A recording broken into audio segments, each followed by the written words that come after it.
had a couple voicemails. You know, most of them were nonsense. But there was one where this dude, it was like a minute and a half long, where he was like, hey, I see you guys have an open mic, and I'm calling because I got to come down to the open mic because I got stories, man. I got stories. I got stories to tell them. I got nothing to lose. I got absolutely nothing to lose.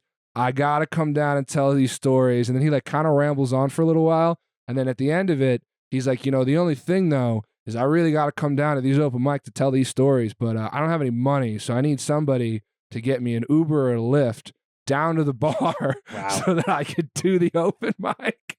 And I've never had anyone call and very confidently just be like, well, you got to just pay for my Uber and Lyft down to your bar so I can come tell these stories. Yeah, that was a new one. Hello, everybody. Welcome to Left Hand Right Brain. Back from Mexico. All right. So I got the hat. I got the way button down. All right. You know, I did get asked for cocaine quite a bit down there. Okay. Yeah. You look like you're on a beach still. Well, you know, I'm trying to keep it in my heart. Yeah. Year round. Much like Scrooge and Christmas. You're doing great. Know? Yeah. Which, you know, Christmas right around the corner. Huh? What are you going to get me? It's coming up. I'm going to get you this podcast. Is what okay, I'm well, get you. Hey, this podcast will be a gift. All right, Harrison Garcia here. You know him. You love him. He's been on before. OK Ringo fame. Oh, yeah. And co-owner of Western Sky Bar and Taproom, where you can see Comedy Save the Video Star from time to time. Good show this last week. Really good show this last week. Super fun. Yeah, everyone did great. Crowd was good. Videos were fun. Few tech issues, but we worked those out. Your fancy new laptop doesn't work with my old HDMI cables. Apparently, is it something about the switchers? You think? I think it's the switcher. Yeah. Okay. We don't need to get too much into technical we don't talk, need to get into the weeds, but we figured it out. We worked through it. I switched to my iPad. We had to call a couple audibles here and there, but it was okay. Yeah. The funny thing about your iPad was when Mitch wanted to play the Insane Clown Posse video. Yeah, it wouldn't do it. Well, it wouldn't do it because it wouldn't let you select the yes, I'm over 18 to watch this video. Oh, yeah, That's what it was. Yeah, it wouldn't let you do it on the iPad. So we had to switch for just that song. What I found interesting, though, is that video wasn't any worse than a lot of other videos I've seen. Right, you know, right. Like, honestly, like, I feel like you could put a parental advisory on the Donald Trump, Joe Rogan YouTube, like, just as much. Like, there's going to be just as much crazy stuff in that video, which I can see here has gotten 17 million views on YouTube in the last 18 hours is what that says, which is crazy. Yeah. But honestly, like that's got probably just as much offensive content as almost anything else in here. I'm gonna turn the volume down. Yeah, nice. We'll just have these. But it is. Well, I mean, this is showing like people's getting sawed in the head because it's about zombies taking over and this guy going through with the chainsaw. Yeah, the visuals are a little more intense. It's a little grisly, but I don't know. Maybe I'm just desensitized. I mean, I'm not like a big horror movie fan or anything, but I feel like he's a big fish fan. Yeah, I am. That's true. Kind of the same. But level of, I don't know. There's a level there of like super fandom. Yeah, maybe. No, it is true that I think you can compare ICP and fish actually a lot. Because Mitch was getting mad when anybody made fun of him. I think he got a little heated. He got a little under heated. the collar, which is not something you want to do to any fan of ICP. Right. Not the chillest fan base is usually. Yeah. That's although ICP did officially come out and endorse Kamala Harris, which that's is nice of them. Right there with Taylor Swift. Right up there with her. Yeah, I think Violent J's official quote was, "I'm endorsing Kamala Harris because I love my mom," which 10 of 10, no notes. Great reason to endorse someone.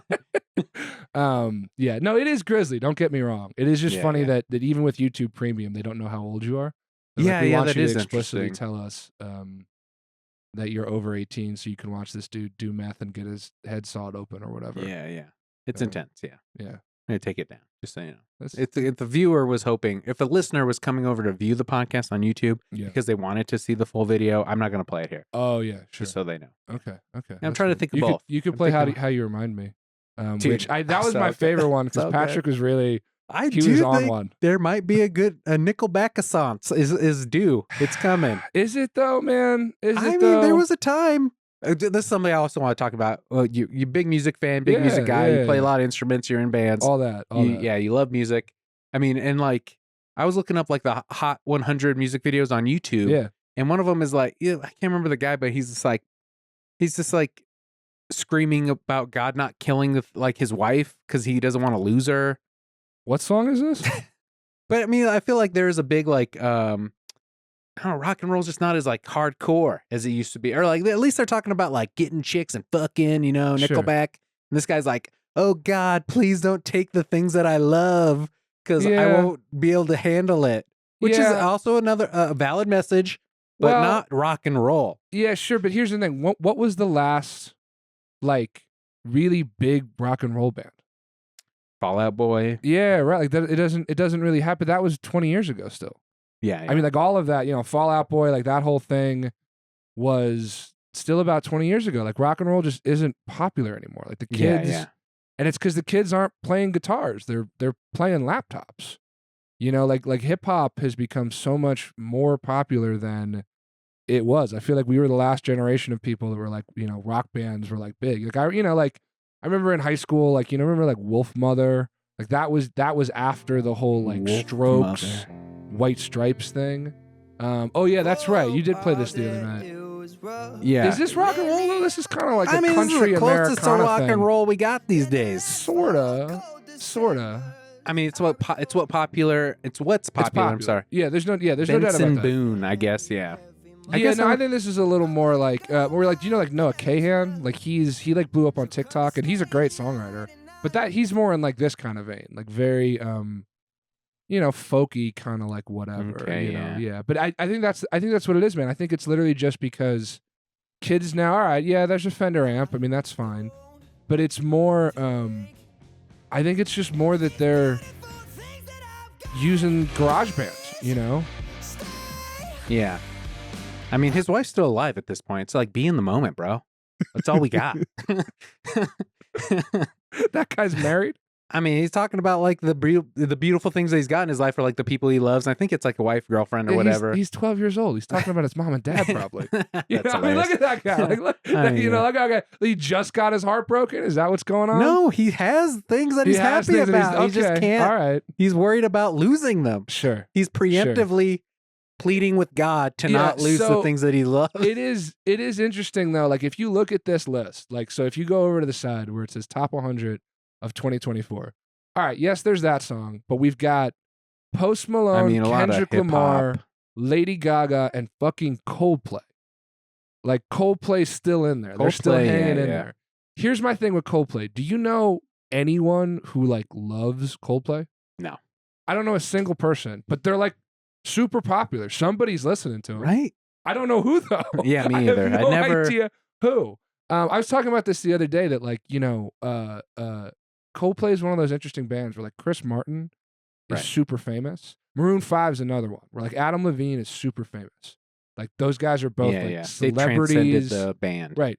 What do you think it's like to be the bass player for Coldplay? You would never know. You never know. Nobody would. That guy can get on an airplane and not a single person would recognize him. Right. But he's got a lot of money. Well, that's probably the sweet spot. Right. I think it is, man. No, I think that's the goal. I want to be like the bass player for some massive thing where like my buddy is famous and he's the one that like, okay, sure, man, you get to like date models or whatever, you know, but I still own a massive house and I get to like walk around places without getting harassed. Like that sounds wonderful. Yeah. You know, it's funny. I listened to Chris Kattan's autobiography. And he says that he was dating the same girl that the Jenny or whatever that their first album was, Maroon 5's first album was all about. He was dating her, and then she met the dude from Maroon 5. Whoa. On SNL? I would love if that was the case. I don't know if it was on SNL, but he was saying that they were both dating the same girl around the same time, and he wrote all the songs about her. Oh, wow.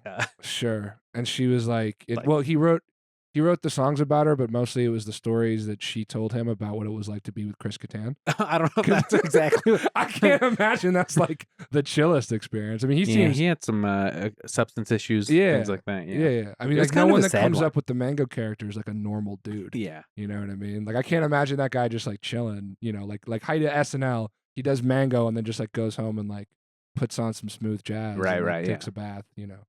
That probably wasn't the vibe. Like all those dudes are definitely still doing coke when they perform and stuff. Oh yeah, yeah. Maybe that's the big part of it, man. Is that like no one really does drugs like that so much anymore? You don't think Benson Boone is doing coke before he plays a rock song on the top of a mountain? That's a lot of hiking, dude. Yeah, they had to hike up to the top of that. And he's mountain. wearing a leather jacket. Yeah. No, it is. It's an aesthetic. Yeah. Yeah, I but mean, it that's is kind of my aesthetic. Yeah, so. sure, but it's a little bit, dude. No, look up Noah Kahan. It's a similar aesthetic to yours as well. The song is called "Stick Season." Oh yeah, Stick Season. Great song, man. Such a good song. You know, but Again, it's like another little whiny though. a Whiny. little whiny, no doubt, no doubt. It's emo is kind of seeped into everything. Everybody's very. I mean, even emotional. emo. Yeah. I mean, this dude looks like every guy in Denver. Oh yeah, like he's from Vermont, but he looks like every guy in Denver. Do you remember a guy from Denver was on like some popular dating show on Netflix like during the pandemic? Dude, he voluntarily left. Really? Yeah, he was just like, I can't, because he wasn't getting laid. Like he just could. He was wearing like the flowy pants, from like I don't know, you'd get at some Indian store in fucking Boulder. Yeah, sure. He had the man bun and stuff, which he would be slaying puss in Boulder. Yeah, I mean, here in Colorado, he wasn't getting any these jack dudes. None of the LA chicks were like, they didn't want anything to do with him. So he was like, gonna step out. There's nothing really for me here or whatever. Hilarious. I learned what I'm gonna learn from here, and I'm out.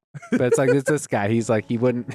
It's a similar vibe. He couldn't hold a candle to these guys. I'm sorry. Sure. It is a great song, but it's a similar aesthetic. I mean, like in this case, before they were hiking, now he's driving a car, so I guess he's kind of cheating a little. Yeah. Compared to the other guys. Isn't it all about a road trip kind of thing? Is like he's driving around during COVID or something? Yes. I don't want to play too much because I don't want to get kicked off YouTube for copyright shit. So. But yeah, so if you go back to now that we're on a bunch of tangents here, but which I guess we're doing the weave, which is one thing Donald Trump talks about on all the podcasts he's been on. The weave, man. Yeah, I like that. Have you heard about this? Yes, I have. I like that he acts like he invented that. Yeah, I like that he acts like he invented it. Yeah, because he acted like he invented the weave. It's like, hey man, so you invented just like going off on a tangent? Like that's not a new thing. I guess I hadn't heard it called that before, so no, you're right. Okay. I mean, like most things, Donald Trump took something that already existed and rebranded it and acted like he invented they say great artists steal. Yeah, that's true. I mean, I don't know about artists, but yeah. So wait, go back to that list with the top 100 because like the current top 100 Billboard is and it's cool. I'm not saying it's a bad thing. But it's wild, like talking about how like there's no more rock bands. Like, look at that list. Like, Coldplay's barely a rock band at this point. You know what I mean? Yeah, I bet whatever that track is, number probably one, Lady has Gaga. half electronics. So good, Lady Gaga with Bruno Mars. Right, and aren't they doing like a throwback kind of like? Yeah, it's a whole country shit, something like that. Yeah. All right, and then so Sabrina Carpenter pop, Morgan Wallen country, Post Malone is whatever Post Malone is. Yeah, right. This like old school country thing. Yeah. Love the hat. And then basically it's like hip hop, folk, country, almost nothing. That Shabuzi song rocks. I love that song. Yeah, Billie Eilish is such a good song. There's so many good things about this. Oh, I thought this was like a remake of Everybody at the Bar Getting Tipsy. Well, it's not a remake so much as he like takes that line. It's I would say it's what do they call it? An interpolation. Okay. Like he takes this. So the chorus is everybody in the bar getting tipsy. So he takes the line and then just makes it the chorus. Yeah, this. It's got a history. I've done this one for karaoke. Yeah, this one's good. Everybody in the club getting tipsy. Yeah, everybody at the bar getting tipsy. Yeah, so he takes it and then just makes it, which I think is cool. It's very, very cool. And then, all right, we got a little less hip hop. That's like level number 12 on the Hot 100. And then Sabrina Carpenter's got like, what, 4 songs on Yeah, here? dude. I was going to say as a fact during the show, because I Wikipedia a bunch of different facts about the music videos just in case nobody's talking or just have something to kind of a springboard for conversation during the show. You guys should all check it out someday. But yeah, one of them was like that she's like the only person since the Beatles to have like 3 hits, like a 1, 2, 3. Yeah, because I think she had 2, 3, 4 in the top 100. Yeah, that's awesome. And it was like Taste, Please, Please, and then Espresso. Yeah, just great songwriter. The the songs are really good. And that's the other thing about it, I think, is that like you have all these songs that are, whether they're pop, country, like everything kind of sounds the same sort of now. Right. Like it's, all right, it's all different, but like I feel like there's a certain like just production style where everything kind of gets like at that level. Yeah. Gets kind of glossed over. And again, not necessarily the worst thing, but that's why it's cool, I think, when someone like Sabrina Carpenter or like we were talking about Chappell Roan before we started, like they break through because the songs are amazing. You know, like people connect to those songs. I felt that way about like Lady Gaga when she kind of broke out when she first came. You heard Born This Way and you're like, this is for me. This is it. No, it was like Paparazzi. Yeah. Dude, fucking Great Bad songs, Romance. I Great love stuff. that song. Bad I love Romance the is a video. great song. I've picked that video up more than once on the music video show. It's just so Hell fun. yeah. No, It's such great. a good one. Super fun. Yeah, no, that the first like what 2 record Lady Gaga when she was really like kind of on the upswing was awesome. Yeah, so because every new video, everyone was like, "What is this? This is crazy." Yeah. It's like Madonna on steroids. Yeah, I remember reading in one of like or listening to on audio. I think it was like Atomic Habits or something. One of those books, kind of self-helpy or whatever. Yeah. I listen to those every so often. Yeah, Just that I could be feel cool. like they're good. But they're talking about how that not the Sorry Miss Jackson, but that's who's the Outcast. Hey Ya, like they had to keep playing it on the radio because it sounded so different than what everybody was used to, and like a lot of the radio stuff is like just easy to listen to, like kind of all sounds the same. Yes. Like it's made like that for a reason. Yeah. But like that video or that song was so jarring that people would change the channel. Interesting. But now it's played all the time because they pushed it so hard. Right. But they had to do like 3 different campaigns to get it to hit. Because people just weren't used to it. Yeah. Is that sure. something? I don't know. Is that? Oh no, that's weird. I think that completely makes sense. So there's I am not armed with the exact study of what it was, but I remember reading maybe a year or so ago, someone did a study about how songs like that are actually the songs that everyone then starts to imitate. Yeah, and so you can turn that on, and I can almost guarantee you'd find it on the radio. The example that I remember sticking out in this article that I read about it was in the 90s, how everything on both pop radio and country radio kind of sounded all the same. Yeah. And then a little artist by the name of Chris Gaines. No, Shania Twain. Yes. How Shania Twain came out and like the way that the first couple Shania Twain singles sounded were so completely different from what everything else sounded like that it was like this like groundbreak, like it was just different. It wasn't pop, it wasn't country, it was everything all at once, And then within 2 What years, song? I'll look it up. Or just any of the Shania Twain songs, man. That don't impress me much. Man, I feel like a woman is like the big one. Yeah, this was the big one. Because like this is a country song. Let's go, girl. Yeah. This does not sound like it. It's got a flying V guitar. Right, that's what I'm saying. Right, like it's in a weird way, it's kind of a mashup of all these different things. But great song, and she sounds great and genuinely being her. And so then, within a couple years, all the other stuff started to sound like this. Because people started imitating it. I feel like Billie Eilish was a similar thing. Yeah. Where like that really like whispery electronic thing, and now everything sounds like that. Right. So the other one is I remember like during COVID I read a book about like kind of like the rise of like hip hop. And I forget exactly how they got into it, but basically Jimmy Iovine, who was the guy that was the record label owner when they made The Chronic, was trying to get rock stations to play That's Snoop Dogg and Dr. Dre. And all of these rock and roll stations. This before Eminem or after him? I'm just and all of these like radio DJ programmer guys were like, we don't get it. We don't like it. And the quote I remember sticking out to me, he goes, "You guys don't understand. Like Dr. Dre and Snoop Dogg are Mick and Keith, and this song is this generation's satisfaction." Damn, that's a huge. I mean, I get it, but yeah, damn. And he placed a big bet. He goes, "I'm gonna say it at that time." Yeah, he goes, "I'm gonna show you guys." And so what he did is he made a 30-second ad playing just the synth part to nothing but a G thing. And he was like, and then at the end of the ad, it was like, "Call your radio station and request this song." And he goes because when kids hear this coming out of their stereos, they're going to want to hear it. And within a month, it was the #1 song in the country. Yeah, that's crazy. Because he knew. He's like, I absolutely knew that this is the new sound. And he was completely right. Yeah. I mean, like just that first synth riff, when that hits. Yeah, this is DJ Charmaine Champagne. And this is your Chronic Dial radio station. So you got to be listening to the Chronic. These are sounds from the brother side of the deck. I don't know if I've seen this video with this like intro like this. Dude, all these videos had long intros back in the day. This is where all the production value went to. You're right, man. Yeah. This right here. That. Right. As soon as they literally would just play that part, and at the end be like, call up and ask for Dr. Dre and Snoop Dogg. Damn, that's crazy. And he was right. He was completely right. And of course, he was correct. It was that generation. You compare it to Satisfaction? Well, yeah, I guess that's true. I mean, Yeah, the 90s, early 90s. It's not exactly 1-to-1. Yeah, but I mean, it's a theme. It's an anthem. It's an anthem, Yeah, right? yeah. And it defines, like when you think That's of true. the That's true. '60s, you think of the Beatles and Satisfaction. Yeah. You know what I mean? When you think of '90s hip hop, that's the first thing you should, Okay, yeah, arguably there's a few other ones, Sure, yeah, but like No, I get what you're that saying. was the one that blew the hell up. And then everything after that was imitating that, Yeah, that's kind of how it goes, huh? Yeah. always. Did Shania Twain do the song with Kid Rock? Probably. The Photograph one?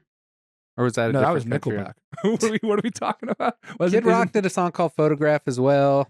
I like that you're just typing in kid photography. That's going to give us. I was going That's going to give us something a little different, buddy. I don't know if that's really what you really want to look for.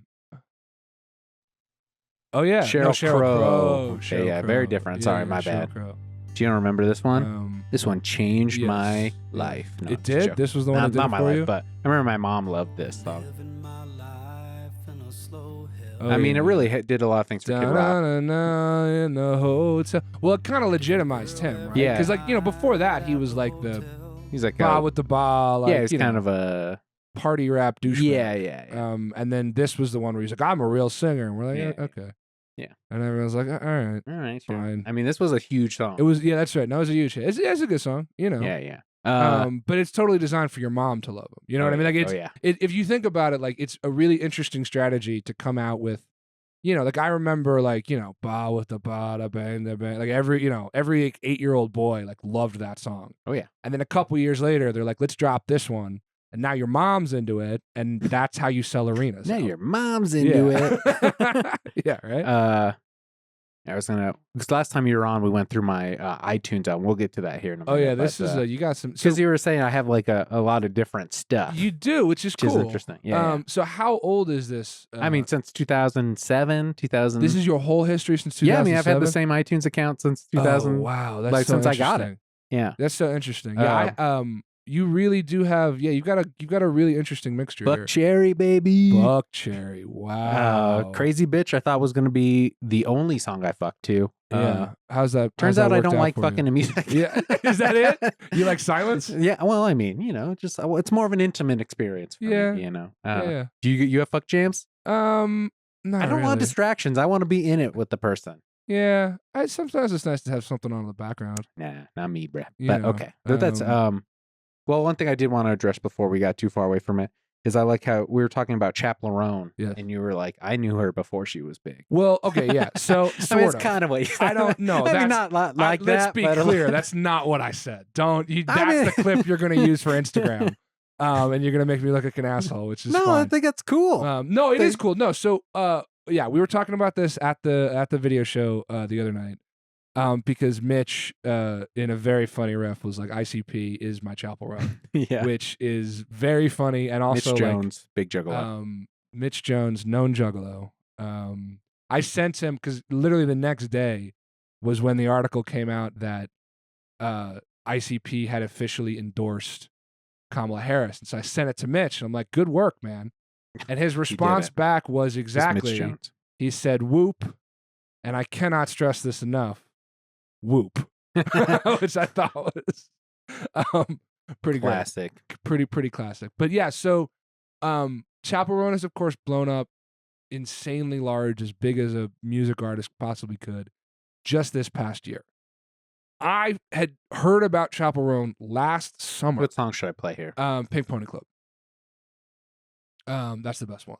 There's a lot of really good ones, but I think that's my favorite one because it's just such a good song. And so last summer there were a group of girls who used to come to the open mic to do stand up, and then they would stick around for karaoke. And last summer they were asking me to do Chappell Roan for karaoke, and I had never heard of that. I didn't know who that was.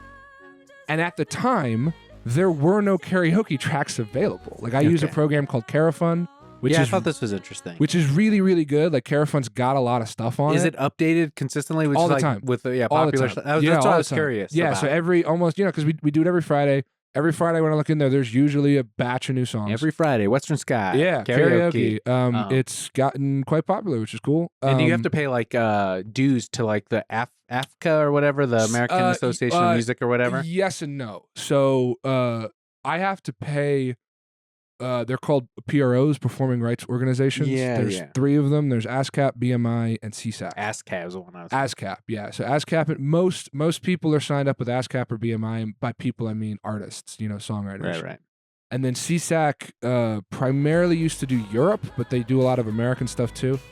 I knew when we opened the bar the first year, I knew that my marketing was working when ASCAP hit me up, and they were like, "Hey, we see you do karaoke, pay us." And because I went to music business school, I was like, no, because they approach you assuming you're a guy that runs a bar that doesn't know who they are, and I'm like, no, like I know who you are. And in fact, BMI hit me up. I'm a registered BMI songwriter. When I was in college, I registered my college band's song. Yeah, you're legit. Mostly as an exercise. What's BMI stand for? BMI is Broadcast Music Institute.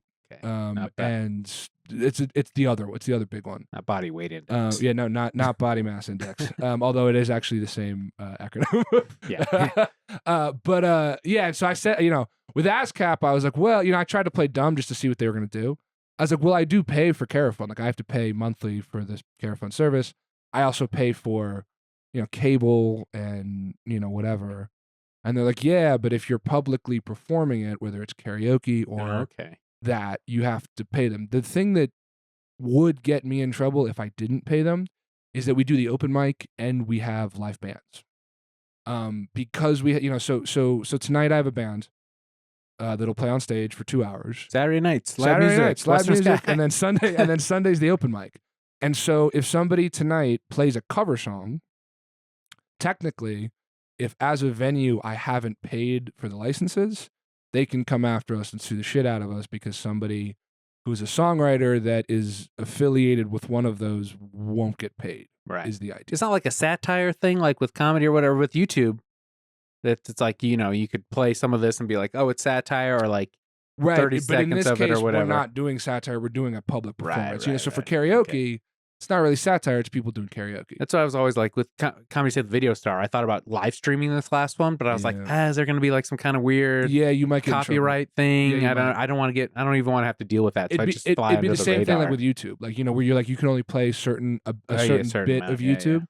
And then you would get in trouble. And it's the same sort of thing. It's like you haven't, we could probably get away with it, I think. Like, because I pay for it, that might be okay. But in any case, like, with Carafun, like, and it's a really good service because they have new ones That's on the there. karaoke. And then if I look up, it's just a piece of software. If I look up songs that they don't have, I can like vote for it. Oh, okay. And then when I vote for it, they'll send me an email and be like, "This is available now." And so sometimes I'll get emails. Well, it's cool. It's really cool. And so like, there was this one guy who, he's an older guy named Jimmy, who's the absolute man. Jimmy. He moved away last summer, but he'll still come up to Denver every now and then. But his thing is he will literally practice karaoke at home using YouTube videos. And so what he started doing, because he used to come every week, he started asking me for specific YouTube videos where he was like, I know this one is good and it's the right tempo and it's the right key that I like. And I was like, no problem, man, that's fine. But then, the give a mouse a cookie thing happened where then other people who started coming just thought that I could just look shit up on YouTube forever, which I don't necessarily mind doing. But the problem is sometimes I don't know if the YouTube version's any good. Right. I know that if it's in Carafun, I know that that's good, that it doesn't have the vocals on it, that the mix is going to be okay. Some of the YouTube versions out there are just crazy. They don't sound right, and then of course someone gets mad, but I'm like, you're the one that picked this, but whatever. So literally last summer, they were asking me for Chappell Roan songs, and there were no versions available without the lyrics. And they were like, we don't care. Just put the track on and we're just going to sing over the lyrics. Yeah. And so it was like, maybe this music video or maybe one of the other ones. This is interesting. Yeah. Even the music video, you did make the comparison of Chappell Roan is? I think Chappell Roan is lesbian Gen Z Bruce Springsteen. And even in the music video, I'm like, I can kind of see it. Yeah, well, because it's very. I think this song in particular, Pink Pony Club, is I'm playing it without the music. very similar to like Born to Run or like a song like that, because it's a big anthem, man. Yeah, like it's big anthems that you're supposed to scream along with in your car. Or what's been happening this summer is scream along with 90,000 people at Lollapalooza, or what was it? Austin City Limits was the one. I mean, there's a couple clips of her playing this summer at some of those festivals that are just absolutely massive. But to me, I think it's a very similar vibe where people want anthems, man. People want anthems. And yeah, I think if you play Pink Pony Club and, you know, not some of the pop ones, but yeah, either Born in the USA or like put on Jungle Land. Like I think Pink Pony Club and Jungle Land by Bruce Springsteen are way more similar than people might think, because it's just anthems, man, and people love anthems. I think it's a similar thing with. Oh, this isn't Jungle Land. Yeah, I mean it's similar idea, man. It's I was trying to look for a music video, but I don't think there is one. Well, so this is the music video with Courtney Cox in it, where they two-step. So this is Jungle Land. Yeah, so right when that kicks in.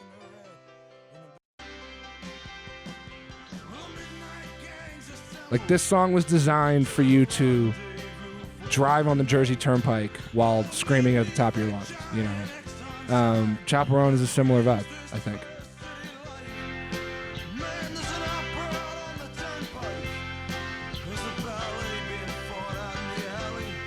Just go. Right here it comes. Yeah.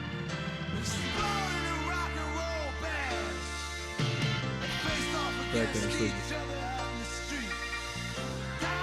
In jungle, Pink Pony Club, Mama keep on dancing at the Pink Pony Club. Like it's it's just big, big rock and roll that makes you believe in God, you know, like that kind of thing, you know, like get you pumped at least. Yeah, dude, yeah, we've replaced religion with screaming along to the chorus of your favorite song. A similar thing with I thought the Arcade Fire was millennial Bruce Springsteen, like similar thing, man, just big anthemic, you know, things. But like going back to like talking about how like there's not like rock music anymore, we kind of don't need it because we have Chappell Roan, who it's like, all right, yes, we've replaced a guitar with a synth, but I feel like even 10 years ago, instead of that synth part in Pink Pony Club, it'd be a palm muted guitar. You know, no, seriously, think about palm it. Like, muted guitar. Yeah, you know exactly what I'm talking about, though. You know. Yeah, well, I'll give it like what song has a good example of we could play? Fall Out Boy. Which one? I mean, I do love really. Fall Out Boy. Yeah. Like the intro of Sugar We're Going Down. And then there's the other guitar in the back that's just like keeping the rhythm track. We're getting very right. Yeah, okay. Like that, yeah, like you know. And so now it's just a synth. Like now it's Chappell Roan, Sabrina Carpenter. I mean, even like the last couple Taylor Swift albums, it's like they replaced the guitar with the synth. I do love that. You know, but it's just a synth now. They just are like, well, we'll just have a synth do the same part. Yeah, so I don't think there's anything new. I just think the sounds change. And I think that also like technology enables what people make. And so nowadays, you know, a kid that wants to make music doesn't need to go buy a guitar. All they need is a laptop. Right. And your laptop comes with GarageBand, you know, and you can just sit at the computer, and if you're a kid that's so inclined, you can make 13-year-olds are making crazy music that never was possible before. Right. And that's pretty cool. What it means for us old guys is, because I do feel old saying this, is like you're going to get less guitars. Yeah.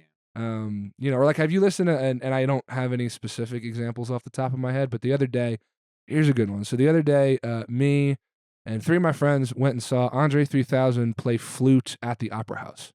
And it was awesome. It was a really good show. But we had dinner beforehand, and we were just sitting there talking, and someone brought up some new, like, rapper who's, like, young, and, like, played it just, you know, again, I don't remember the name of it, because we all hated it. Okay. All 4 of us, you know, we're all in our, you know, mid to late 30s. and he just had it on his phone. And he played 30 seconds of it, and it's it's all a lot of the and I've heard a lot of this. It's not quite SoundCloud rap or sort of post SoundCloud rap, but everything's very wobbly, nothing's really on beat. It's all this kind of weird deconstruction thing, and we were like, man, this isn't good. And I was like, guys, we're old, we're washed, Right, yeah. And I was like, it is what it is. It happens. I was like, we're about to go watch Andre 3000 at the Opera House. We're the old guys now, and it is what it is. Yeah. It is what it is, Yeah, I saw some meme on it was of a South Park episode where they were playing Garage Band or Guitar Hero or something. Hero. Oh yeah. And then the dad was like, "Oh, I can play that on a real guitar." And then they were not impressed at all. They're real "Whatever." Guitars are for old people, Dad. Yeah, real guitars No, are that's for old where we're people. at though. But that episode is what, 10 years old? Is it? I don't know. I just saw the meme. So. Oh, at least. No, that Okay. episode came out at least 10 years ago. Probably even more, if we're being honest. Dang. Yeah. I mean, let's be honest, for sure. For being honest. For being honest, let's be honest. All right. Yeah, we're the old guys now, man. It's okay. It's I don't fine. know. Well, let's You see. can still appreciate music. You've got the Horrible Bosses soundtrack in here. Horrible Bosses. Oh, well, what is there's even- one song off there What I is liked. even on there? Just the one. Oh, Money Mark. Ooh, it's not authorized. My new Ooh. computer is not You authorized gotta to play my sign old into your new shit. computer. It's This Is How I Roll by Money Mark. So. Oh, boom. Ooh, Colin Farrell. Penguin, very good. Have you been watching it? I have. I've watched the first 4 episodes. I think there's been 5 or 6 of them now. And I don't know. I don't know if I'm gonna keep watching it. I don't Really? I thought it was I great. don't dislike it, but it just makes me want to watch The Sopranos. So I was like, I haven't seen The Sopranos. I've only seen this. Oh, And I'm going to start saying this is better than The man, Sopranos. just go watch The Sopranos. Just go No watch way, The dude. Sopranos. Penguin. No, I didn't realize that the end game of At least this is kind of... Marvel. Yeah. This is the one song I got off of the Horrible Bosses soundtrack. It's fun.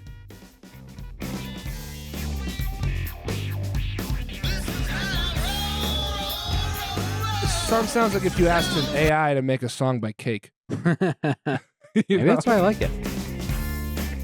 It's kind of got that vibe. At least it's got a guitar in it. It does have a guitar in it. You just like stuff with guitars. Is that the deal? I mean, if it's If it's I got do a like but you don't guitars. like jam bands. That's interesting. well, I mean, I guess saying is Jason Mraz is the most jam bandy I get. Some Jack Jason Mraz Johnson. isn't- none of those things are jam. Yeah, we had Jack Johnson playing at the bar, and we were both like, "Oh yeah, this rocks." we were like, Yeah, dude. we're into this. Yeah, dude, I like I it. forgot about that. I was like, "Oh yeah, I forgot about this song. This is a great song." And one song I have from That's a good song. Coldplay's Viva La Viva La Vida Vida. is a good song, man. That's a good song. Not authorized. You got to sign in. Yeah, I don't know. Yeah, that's funny. Yeah, no, but neither of those things. Jack Johnson and Jason Mraz were not jam bandy. In the same way that people kind of peg Dave Matthews as a jam band. I don't know. That's an Just because the interesting band music video. jams doesn't make them a jam band. Yeah, it's there's a vibe. yeah, there are bands that are on sort of that cusp. Like Dr. Dog, My Morning Jacket, bands like that, who are bands I love. But I don't know, they sound like they're jamming, but you actually listen to it, you're like, no, everybody.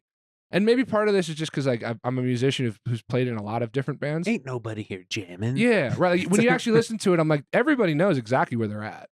That's the difference. It's more improvisational. Yes, is the jam. Yeah, so the difference, I think the difference is when you listen to Fish or The Dead or a band like that, at a certain point, they've just agreed that we're just going to play and no one needs to know exactly where we're at. There's not, and then there's certain bands like the Jason Mraz, Dave Matthews, whatever, where you're like, okay, someone takes a solo, and maybe that solo goes on for a long time, but they're not completely creating new sections as they're playing. I think that's sort of the difference. Someone said it well.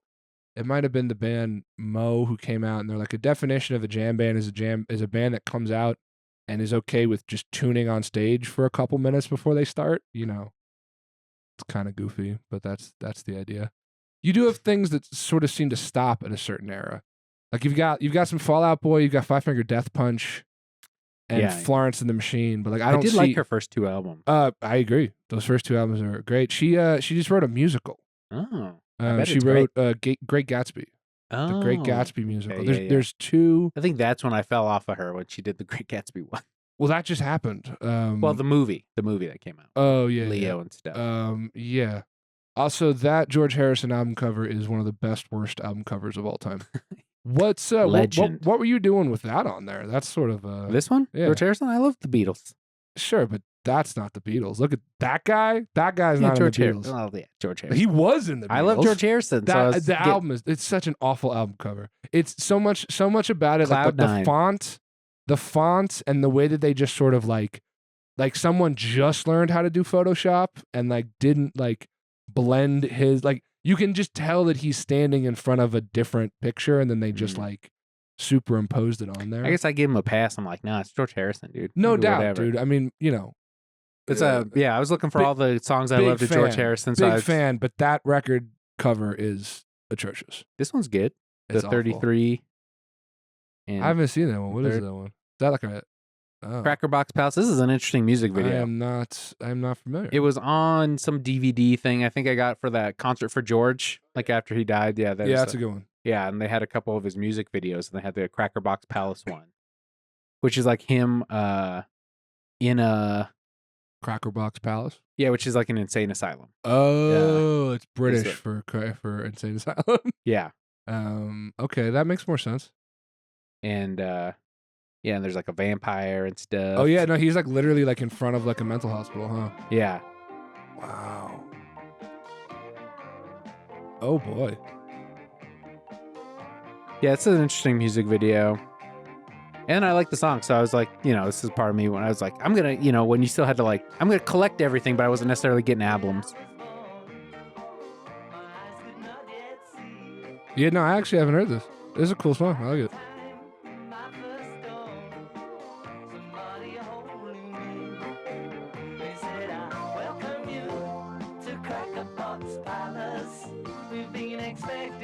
Yeah, it's like Oh, a boy. vampire with like, Oh wow.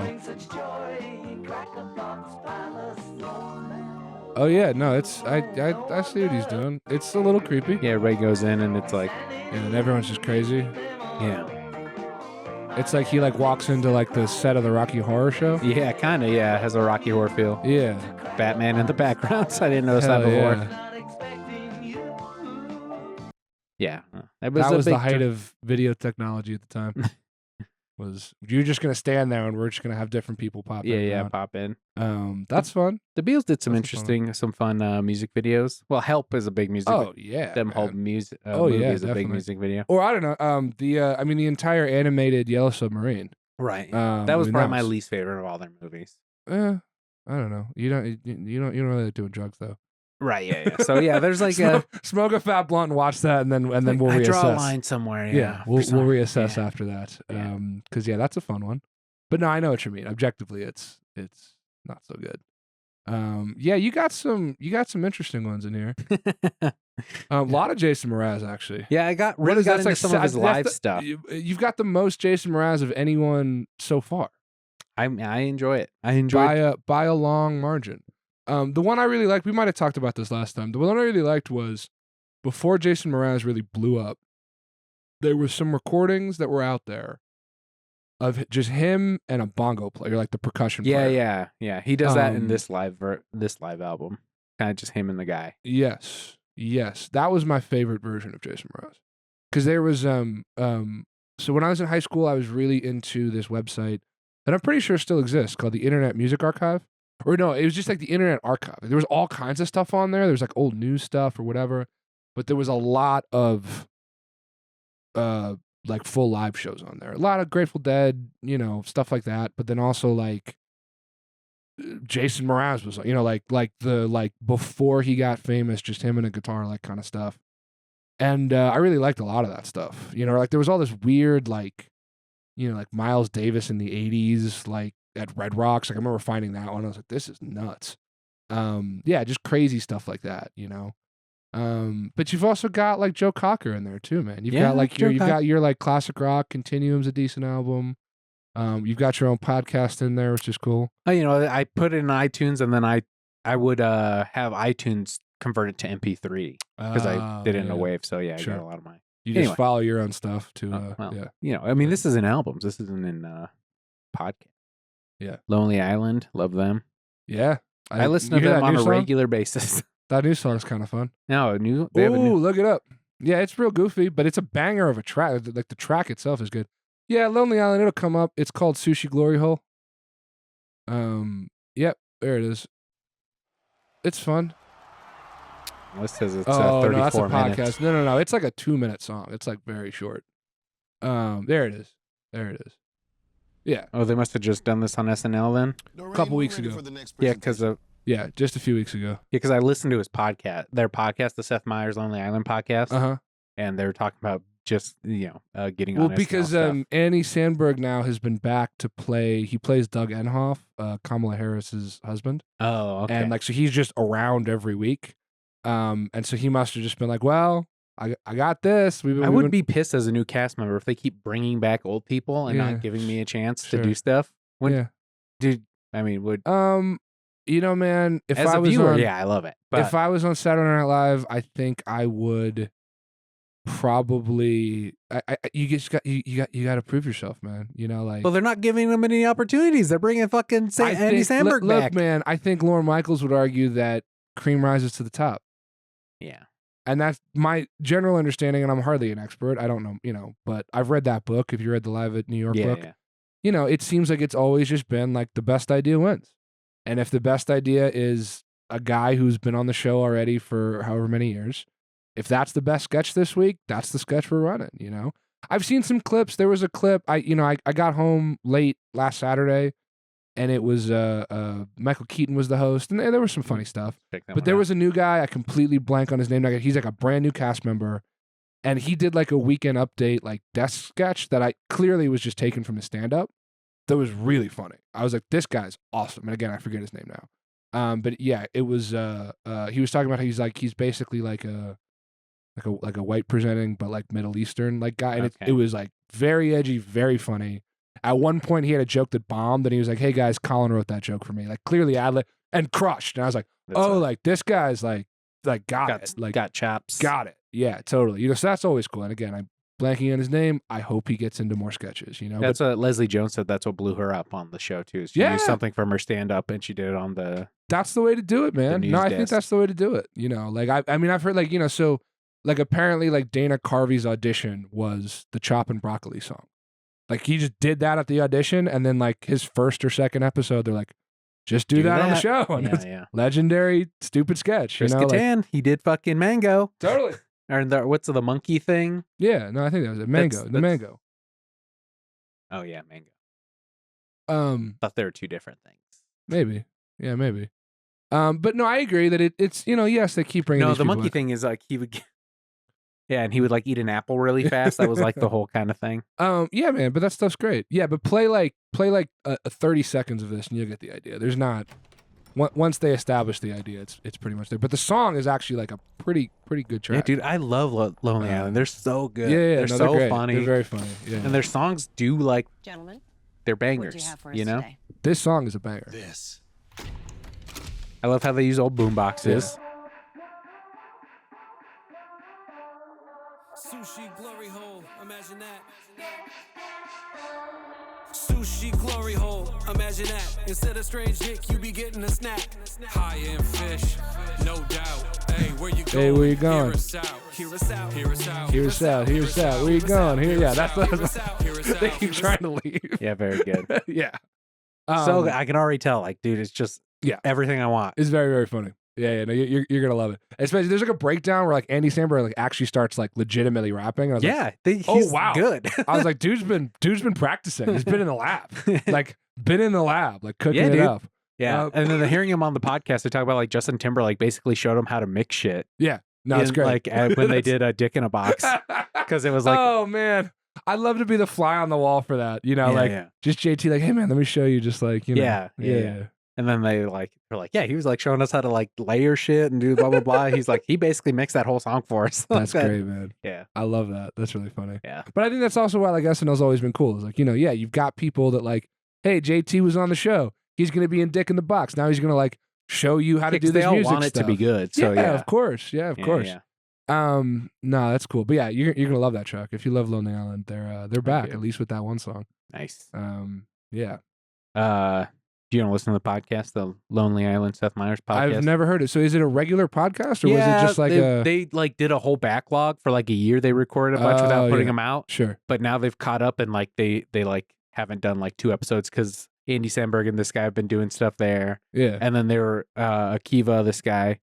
I think his name's Akiva. There's Akiva and Yorma. I think it's Akiva. But he directed the new Airplane movie. Oh, with there's Liam a new Neeson. Airplane movie yeah, coming they're doing out? a new one with Liam Neeson. That's funny. So he was in London doing that. Interesting. So it's like they're all working constantly. So it's sure. very interesting. I did listen to when they had the writers' strike.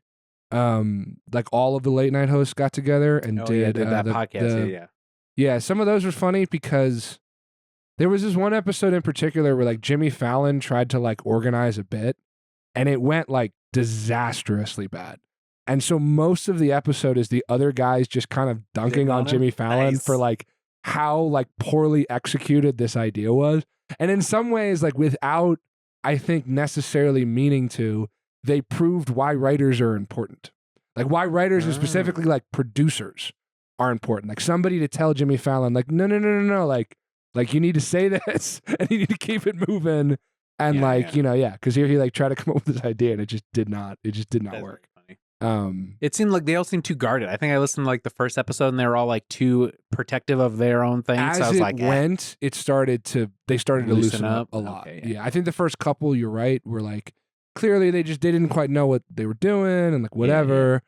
But yeah, as it went on, they got like more comfortable with like kind of like hosting together and stuff. But it was fun. It was a fun listen. Yeah. It's a weird. It will go down, I think, as a weird archive of that time. Like just that these guys who should have been working weren't because of some contractual bullshit. Basically, it was like what it was. Yeah, which is always something, right? Yeah, for sure. But you guys were featured on the news recently. Western we were, Sky. yeah. Speaking of always something, man. Yeah, so we've had a lot of events recently. I was trying to be active in the community. Yeah, that's part of it. I mean, that's definitely a big part of it.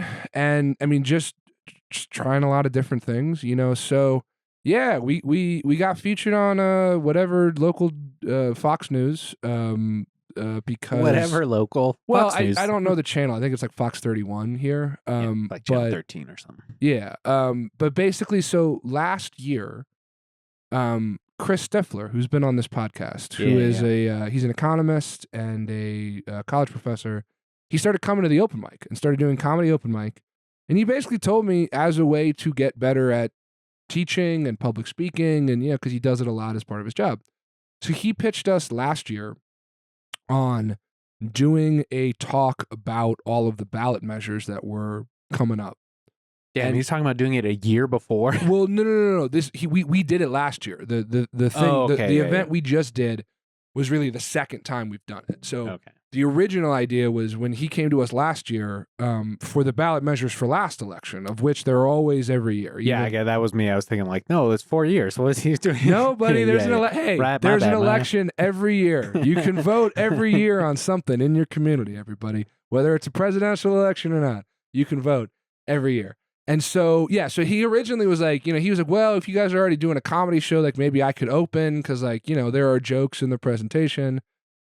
And, both Whitney and I were like, well, we could just do it as our own event. And Whitney did a really good job last year of reaching out to the city council people in Englewood because last year was a big city council year for people who were running there. I think there were like 3 or 4 people running last year.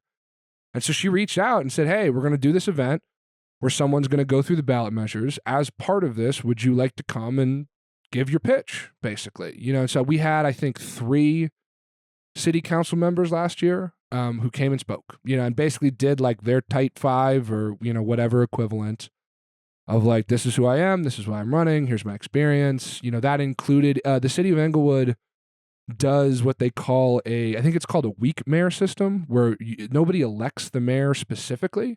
You elect city council, and then they have this like rotating, like every year or two, the mayor just is one of the people on the city council. So sounds like there's a fight and the weakest person loses. The weak mayor. It's kind of what it sounds like, right? Yeah, but it's basically you just don't explicitly vote on the mayor. You vote on city council, and then city council like rotates who officially is the mayor. So the mayor of Englewood at the time, his name's Nathaniel. I forget his last name. Yeah, right. That's what it sounds like. And he was great. Like, he was really cool. And so they came out and spoke, and that was the event last year.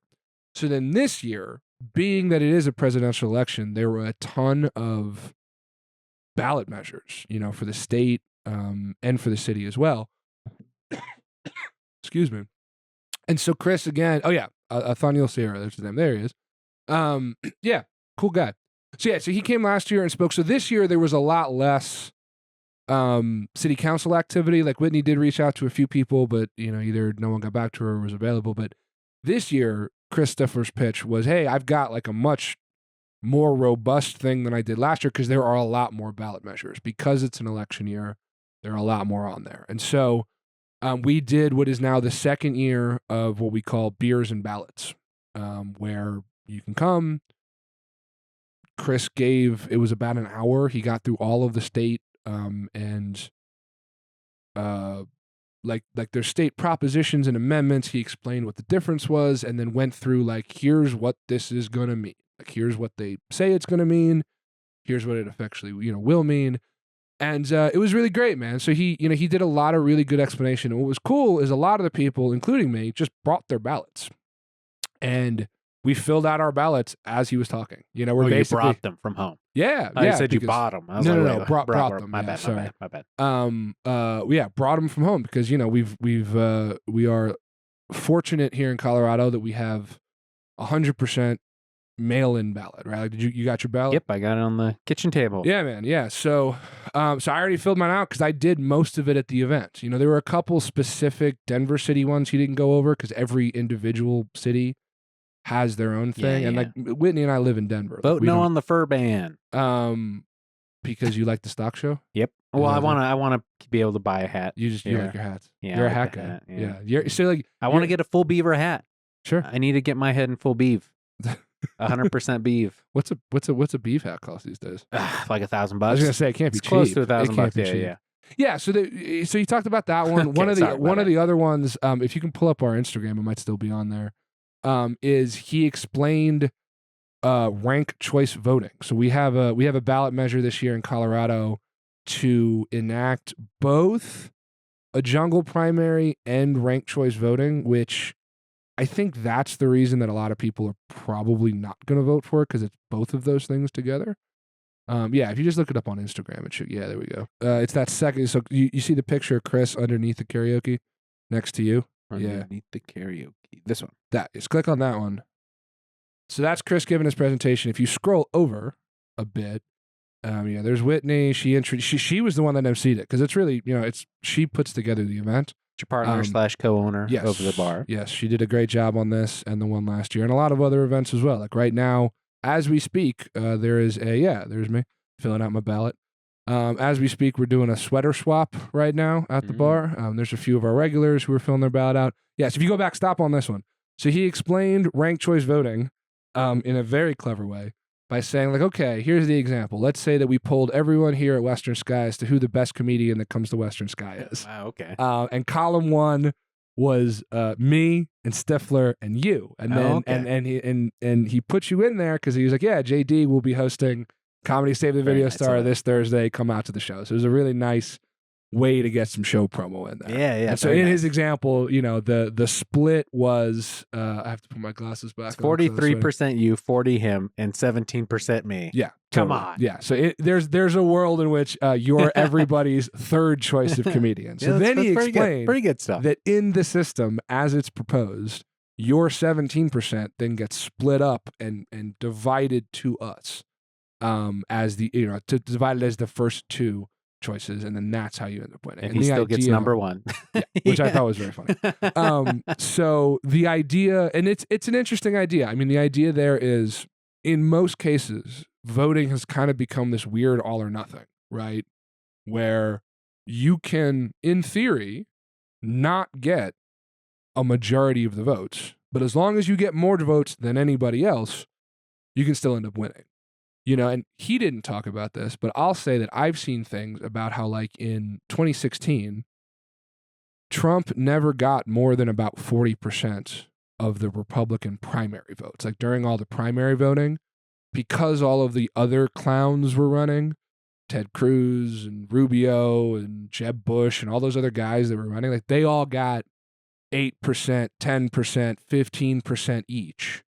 And Trump never ended up really like, I think there was only a small amount of states where he actually got a majority in the primary, and so this would address that, where somebody who doesn't get the majority vote, it would balance it out so that we have a more accurate idea of what people's actual feelings are.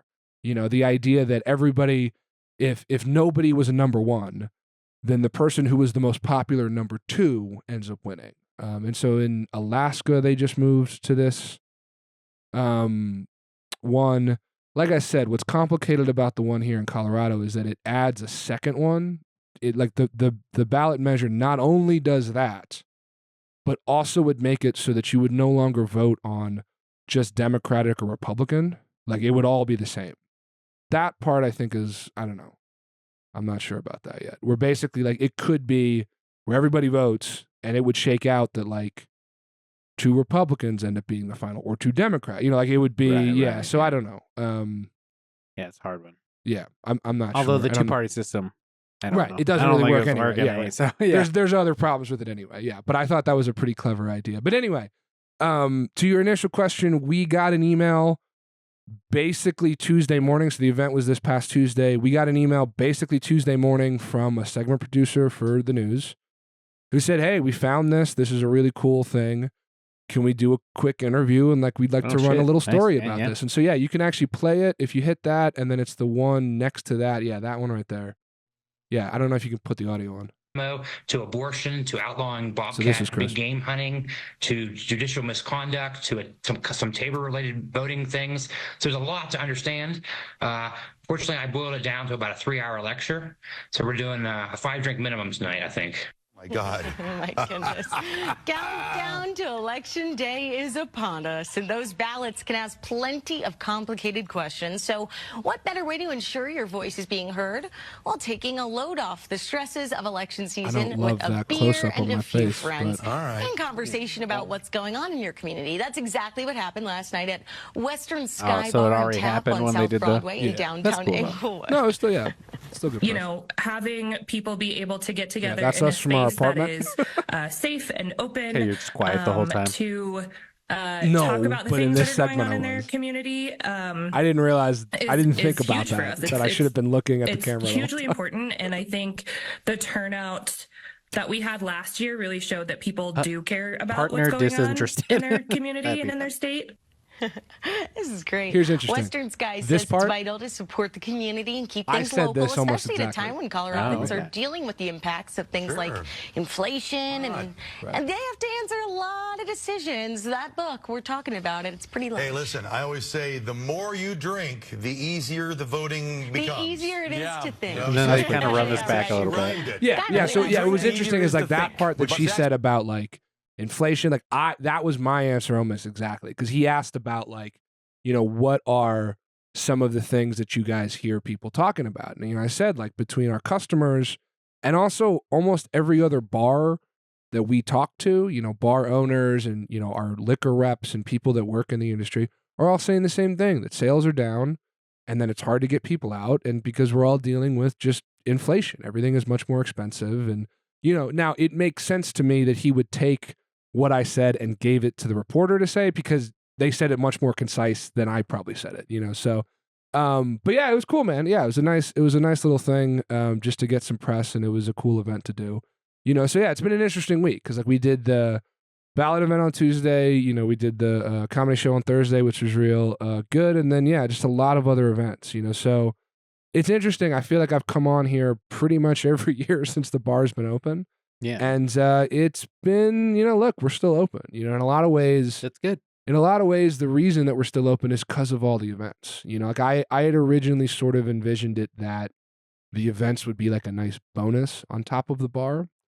The reality is, as I said, it's been a little tough just to get people to come in and have a drink or two, because money's tight for everybody. And so what it's really become is that a lot of bars that opened around the same time we did 3 years ago, a lot of them are unfortunately already closed, or there's a lot of them that have been open for a long time that are now closing. And basically the way we've been able to stay afloat is the events. The events have become our bread and butter. So whether it's comedy, music, I mean, in order, like I've gone through some of the numbers, like karaoke is far and away our busiest night on Friday. And then followed by trivia on Wednesday, and then comedy, live music. Those are similar depending, much like anything else, depending on the show. And those kind of average out. And then, yeah, just anything else we can do to get people to come in the door, Right, yeah. A lot of people are moving to Inglewood. I mean, they got a lot of press about Mutiny moving down there. Yep. A lot of just any businesses. Have you been to the Mutiny? It's right. I have, yeah. It's really nice. It's great. It's a lot bigger. Well, at least it feels a lot bigger than the old space. Really? Yeah. I thought it was. Have you been to the basement? I have been to the basement. The basement's nice. Wasn't finished. They're still doing stuff. They had a lot of boxes and stuff, but like. Yeah, but when it's finished, it's going to be really nice. Yeah, no, I love Mutiny. I want them to do well. I wasn't trying to, but I mean, I spent a lot of time at Mutiny, I guess. Yeah, I know, because you used to do Comedy Save there. Yeah. It was monthly for a couple years, right? Yeah. Yeah, that's cool. Some would say an institution. I remember doing it. We did one outside. Yeah, it was like, I think it was around UMS, and they were kind of doing their own kind of side COVID thing. No, it was around UMS. Because in my mind, we did it because of COVID, but I think you're probably right. It was before COVID. Yeah, it was before COVID. We did a UMS like outside show because Mutiny did like a counter. The Mile High Parlay. Yeah, Parlay. Yeah. Yes, I was involved. It was on Broadway. Yeah, so we did it outside, and that's right. That was a great show. Yeah, I remember that being very fun. I remember being a lot of fun. I couldn't remember why we were outside. Because there was a band playing inside, probably, right? Yeah, I think so. Yeah. I actually remember having to compete against the band noise, and I remember that not being so good. But I remember the crowd being a lot of fun. Yeah, it was it being a fun show. Yeah, that's right. I forgot about that. Yeah. The other thing that I've realized, so, and this is a bit of a pivot to just talking about social media, but like that picture of you and some of the previous Comedy Save ones, I put those up because it seems to me that, and I don't think this is like a new thing, but anytime we put pictures up that actually have people in them, they get so much more engagement than just the show poster. Oh, okay. And so if you notice, I put the show poster last. Yeah. And I put the other pictures of like, especially the one of you guys like looking right in the camera. So yeah, whenever you have the other ones, send me those and I'll use them for the next round of promo. Because anytime it's a picture of, and if you scroll through here, you'll see that like we try to put ones like the one of Whitney's, like that's a good example of like we could have just posted that physical printout market poster, but that would not have done nearly as well as an actual picture of a person. Yeah. So yeah, we've been trying to do a little bit more of that, just getting a little smarter about the ones that like actually we'll get some engagement online, and then just doing a lot of events that'll actually bring people out. Is this the chick that comes to the open mic? Yes. Yeah. So those are both people that are some of our favorites from the open mic. Dustin's an amazing songwriter, really, really good singer. And then Fee. So we've moved the open mic to Sundays. We used to do Friday nights open mic from 7 to 9, karaoke from 9 till 12. Mostly, I've been joking that I did it for my mental health, but that's not actually a joke. Like it was really hard to have to rush through the open mic, especially on nights when there were a lot of people that wanted to perform. Karaoke specifically. Well, no, open mic too. Oh, okay. It was getting to a point where like, I always advertised that I would cap it at 20, but nobody pays attention to that. And so there were nights where I'd have 30 people trying to get up at the open mic, and then I'd have to try to rush through that to get to karaoke, where there'd be a whole bunch of other crowd that would come for karaoke, and it just wasn't working. I was like, something's got to give here. Right. And so moving them has been tremendous. It's been really great, because it means that now we start karaoke at 7, and so people who want to sing a lot of songs can show up at 7, and like before it gets busier, because it always gets busier later, I can accommodate that. So last night was a good example of like first few people up, got a few more people in, and then it really started to fill in later in the night, and obviously then it becomes a little bit harder to squeeze people in, but everyone's cool about it. And then the open mic now being on Sunday means that we have newer people who didn't used to be able to show up on Fridays. Fee works as like a bartender, so it was harder to come on Fridays, but she comes on Sundays. And she's great. Yeah, great singer, great songs. And so, yeah, we've had a new group of people who are available on Sundays.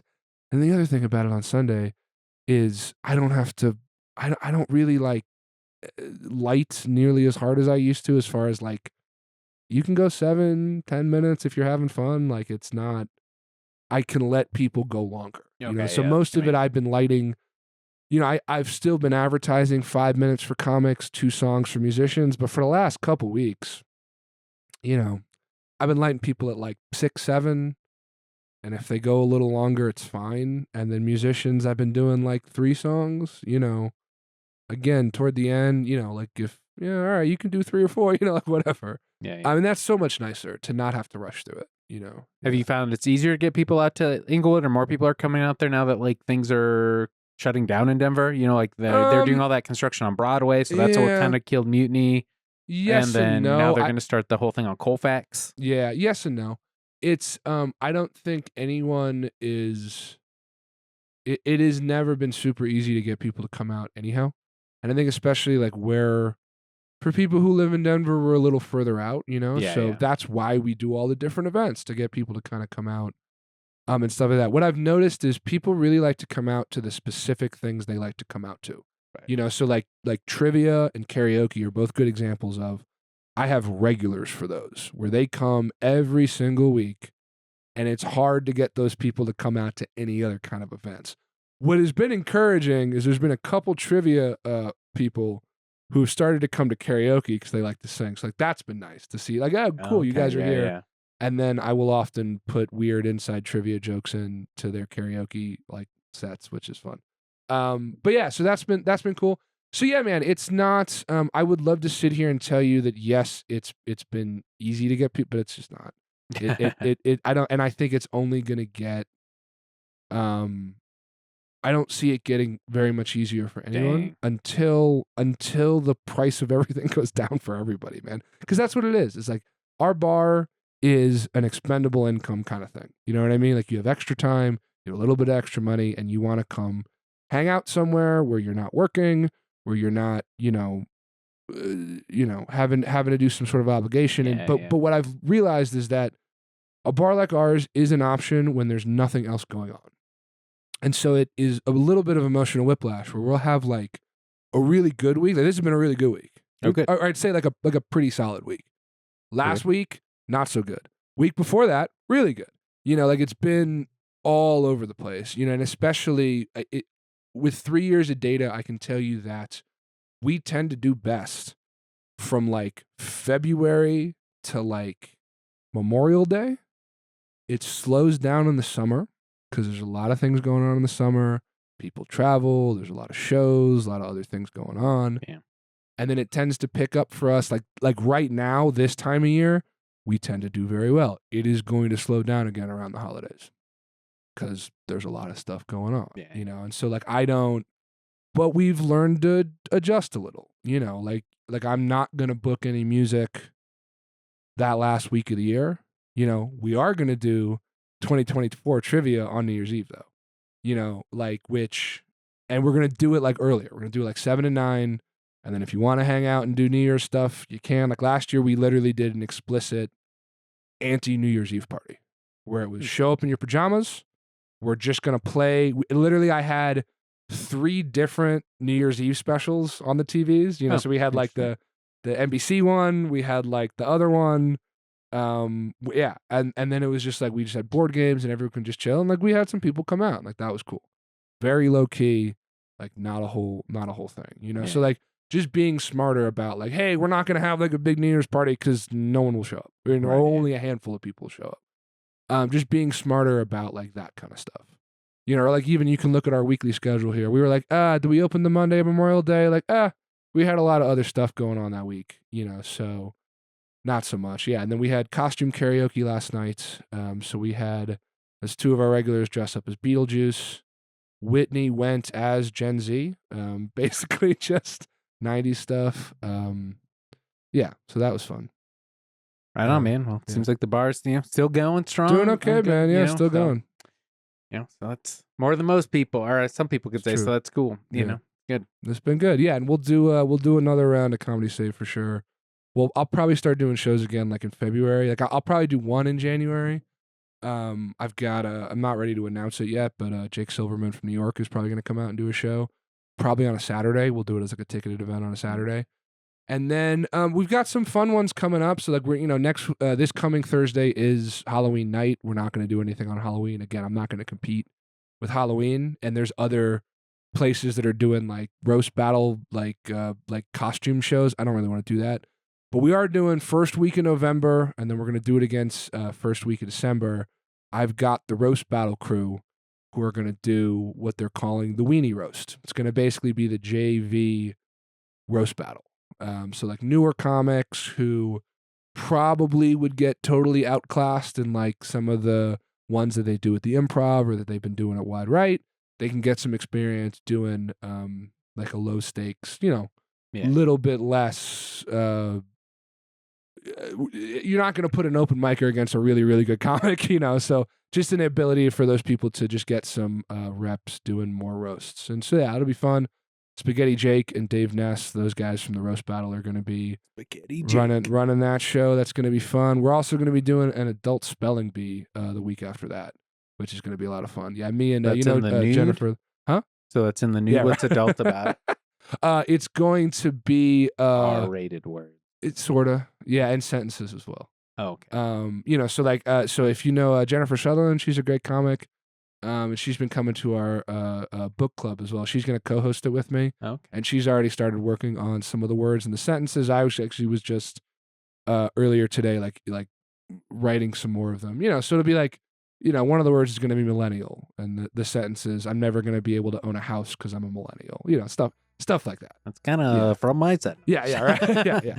And then drinking will be heavily encouraged. That's the adult part of it. Gotcha. Yeah, not so much X-rated as we don't need kids like spelling bee. Yeah.